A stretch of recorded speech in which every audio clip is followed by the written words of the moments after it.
আপনাদেরকে তেমন করে জানার সুযোগ পাই। আমরা এই জন্য দুঃখিত। আমরা কাউকে দায় দিচ্ছি না, আমরা পারিনি আপনাদের সামনে আসতে।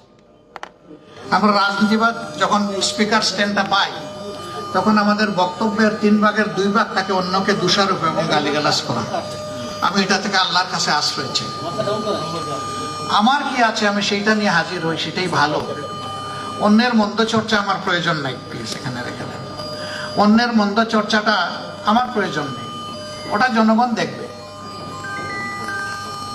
সমাজের 2টা স্তম্ভ হচ্ছে 4 ডাইমেনশন, চতুর্দিক থেকে দেখে। একটি হচ্ছে সাংবাদিক চক্ষু, আর একটা রাজনীতিবিদদের অন্তর্দৃষ্টি। এছাড়া সমাজের যতগুলা শ্রেণী পেশা আছে, তাদের জগৎটা হচ্ছে তাদের ওই নির্দিষ্ট পেশার উপরে ফোকাস করে। এই জন্য দেখবেন জীবন যুদ্ধে এই 2টা অংশের মানুষকে, এই 2টা অংশের চ্যাপ্টারের মানুষকে এই জীবন বাজে রেখে কাজ করতে হবে। রাজনীতিবিদরাও গুলিতে মরে, সাংবাদিকরাও গুলিতে মরে। রাজনীতিবিদরাও স্বৈর শাসকদের সেনদৃষ্টিতে পড়েন, আবার সাংবাদিকরাও পড়েন। গত 15 বছর কি হয়েছে আমি ভালো মন্দ কিছুই বলবো না, আপনারা সবাই জাতির বিবেক আপনারা ভালো জানেন। আমি ব্যক্তিগতভাবে বিশ্বাস করি যে ব্যক্তি কিংবা জাতি পিছন নিয়ে কামড়া কামড়ি করে সে পিছনে পড়ে থাকবে।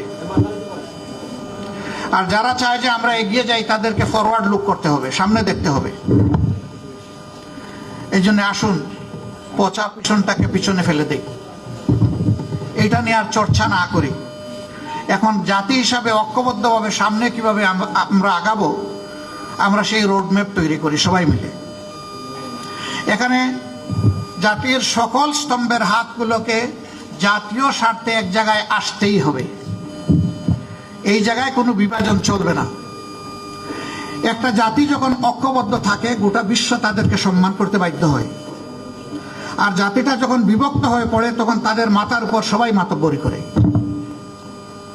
এবং এতে ওই জাতির শুধু ক্ষতির পরিমাণ বাড়ে, এ জাতি লাভবান হয় না। আজকে বড় প্রয়োজন আমাদের ঐক্যের।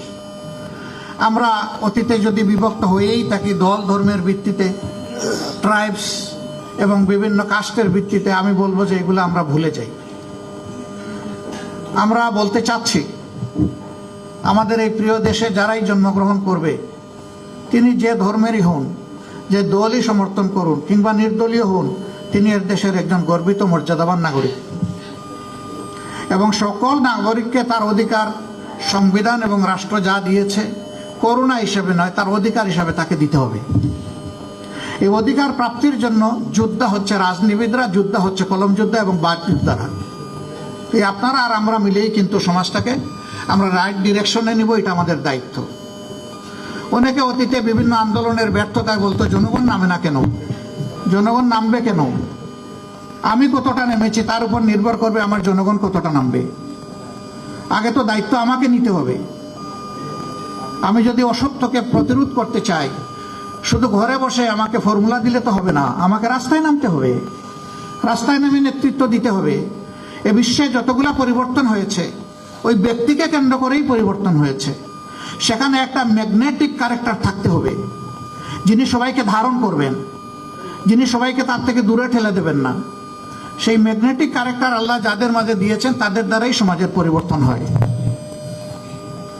আমরা এমন ব্যক্তি আল্লাহর কাছে চাই, তিনি যেন সেরকম ক্যারেক্টার, উদার বিশাল মনের মানুষ, যিনি সারা বাংলাদেশের প্রত্যেকটি ইন্ডিভিজুয়ালকে তার অন্তরে শ্রদ্ধার সাথে ধারণ করবেন, এমন মানুষ আমাদের বড় প্রয়োজন। আল্লাহ যেন সেটা দিয়ে আমাদেরকে সাহায্য করেন। সাংবাদিক ভাই বোনেরা, অতীতে আপনাদের হাতের কলমকে ফ্রিজ করে রাখা হয়েছিল, একটা অদেখা হ্যান্ডকাপ আপনাদেরকে পরিয়ে দেওয়া হয়েছিল। যারা কথা বলেন তাদের মুখে সেরকম অদেখা একটা তালা ঝুলিয়ে দেওয়া হয়েছিল। সাময়িকভাবে এই তালা খুলেছে। আমরা যখন জেগেই উঠেছি, আমাদের আর ঘুমাবার প্রয়োজন নেই। এই জাগ্রত জাতিকে মঞ্জিলে পৌঁছানোর জন্য, প্রপার ডেস্টিনেশনে পৌঁছানোর জন্য এখন আমাদেরকে রাত দিন কাজ করতে হবে সবাইকে। সেই কাজটা আপনারাও করেন, রাজনীতিবিদরাও করে। পেশার কারণে পুলিশও করে, স্বাস্থ্যকর্মীরা করে। এই 4টা পেশার মানুষ always already emergency, any time anywhere. তিনি হেসিটেট করতে পারবেন না, তাকে বলতে হবে আমি হাজির। এই জায়গাটা যদি আমরা এই বীজতলা যদি সুন্দরভাবে তৈরি করতে পারি, তাহলে এই বীজতলায় অঙ্কুরিত যে চারা, এটা আগামী দিনে এই সমাজকে ছায়া এবং ফল দিবে ইনশাআল্লাহ। তবে হিংসার রাজনীতির অবসান অবশ্যই চাই, প্রতিশোধের রাজনীতির অবসান চাই। অনেকে বলেছেন আপনারা মাফ করে দিচ্ছেন কেন, তাহলে যারা পারপিট্রেটর তারা তো তাদের পাওনাটা পেল না। আপনি কোনটা চাচ্ছেন মানুষের জন্য? আপনি কি তার ধ্বংস চাচ্ছেন না তার সংশোধন চাচ্ছেন? যদি ধ্বংস চান তাকে নিয়ে যান যেখানে ইচ্ছা, আপনি টেনে নিয়ে যান। আর তার যদি আপনি সংশোধন চান এবং একটা সংশোধিত হাত হিসাবে তিনিও সমাজে কোনো অবদান রাখুন, সেটা যদি চান, তাহলে তাকে সংশোধনের জন্য জায়গাটা তৈরি করে দিতে হবে। ওই জায়গায় হিংসার কোনো জায়গা নেই, এখানে উদারতার প্রশ্ন। তবে আমরা বলেছি হ্যাঁ, কোনো ভিকটিম কিংবা ভিকটিম ফ্যামিলি তারা যদি সুনির্দিষ্ট অপরাধের প্রতিকার চেয়ে আইনের আশ্রয় নেয়, আমরা তাদেরকেও সাহায্য করব, এটা আমাদের দায়িত্ব। কিন্তু দল হিসাবে আমাদের উপরে যা করা হয়েছে, এই জুলুম শব্দ বলতেও আমার কষ্ট লাগে, যা করা হয়েছে আমরা আল্লাহর রাস্তায় তা ক্ষমা করে দিলাম। দল হিসাবে আমরা কোনো প্রতিশোধ নেব না। তবে এটা আশা করব যারাই রাজনীতি করবেন তাদের জন্য আল্লাহ একটা রাজকীয় মন দেন, তারা যেন জটিল এবং সংকীর্ণ মনা না হন, তারা যেন এক চোখা না হন, তারা যেন তুষামুদকারীদের পাল্লায় পড়ে জনগণকে ভুলে না যান, তারা যেন জনগণের খাদেম হন, তারা যেন জনগণের মালিক না হন। এই মানসিকতা নিয়ে যেন রাজনীতিতে সবাই আগায় আসে। আদর্শ ডেমোক্রেসির বিউটি হচ্ছে যার যার আদর্শ মেলে ধরবে, জনগণ এখান থেকে চুজ অ্যান্ড পিক করবে, পছন্দ করবে, গ্রহণ করবে। কারো উপর কোনো কিছু চাপিয়ে দেওয়া যাবে না। ওরে নির্মূল করো, ওরে ধ্বংস করো, ওরে মাটির নিচে পাতালপুরিতে পাঠিয়ে দাও, এগুলা রাজনীতির ভাষা নয় এবং এগুলা রাজনীতি নয়, এগুলা নোংরামি রাজনীতির নামে।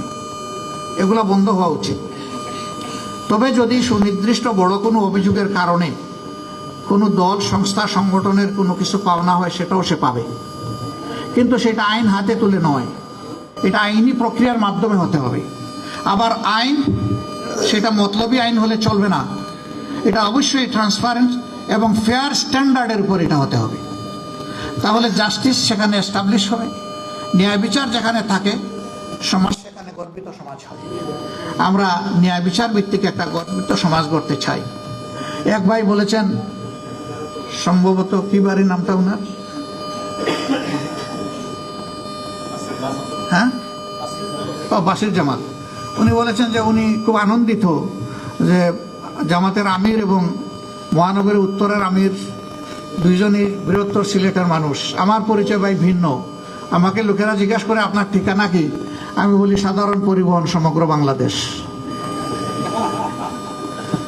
আমি যদি এই সংগঠনের প্রধান হয়ে থাকি তাইলে আমার নির্দিষ্ট ঠিকানা নাই, আমার সারা বাংলাদেশই আমার ঠিকানা। আমি যদি বাংলাদেশকে সেইভাবে না নিই তাইলে আমি ইনসাফ করতে পারবো না, আমার দলের উপরে পারবো না, আমি দেশবাসীর উপরেও পারবো না। আমি এই ঠিকানায় থাকতে চাই, এটাই আমার জন্য কমফোর্টেবল। আপনারা দোয়া করবেন। তা আজকে অনেক কথা হয়তো বা বলবো না, আমি শুধু অন্তর থেকে ধন্যবাদ জানাবো যে আপনারা আমাদেরকে ভালোবেসে আমাদের দুটি কথা শোনার জন্যে আপনারা এসেছেন এখানে। আমি আপনাদের কাছে কৃতজ্ঞ, আমার দল কৃতজ্ঞ। আর আমি এসেছি মূলত আপনাদের কথা শোনার জন্য। যা আমি শুনেছি এখান থেকে আমি যেন শিক্ষা নিতে পারি। আমার এই বোনটি বলেছেন যে একটু আপনাদেরকে মেলে ধরুন, আপনারা কি চান, এই জাতিকে কোন ডেস্টিনেশনে আপনারা পৌঁছাতে চান। ইনশাল্লাহ আপনারা পাচ্ছেন এবং আরও পাবেন।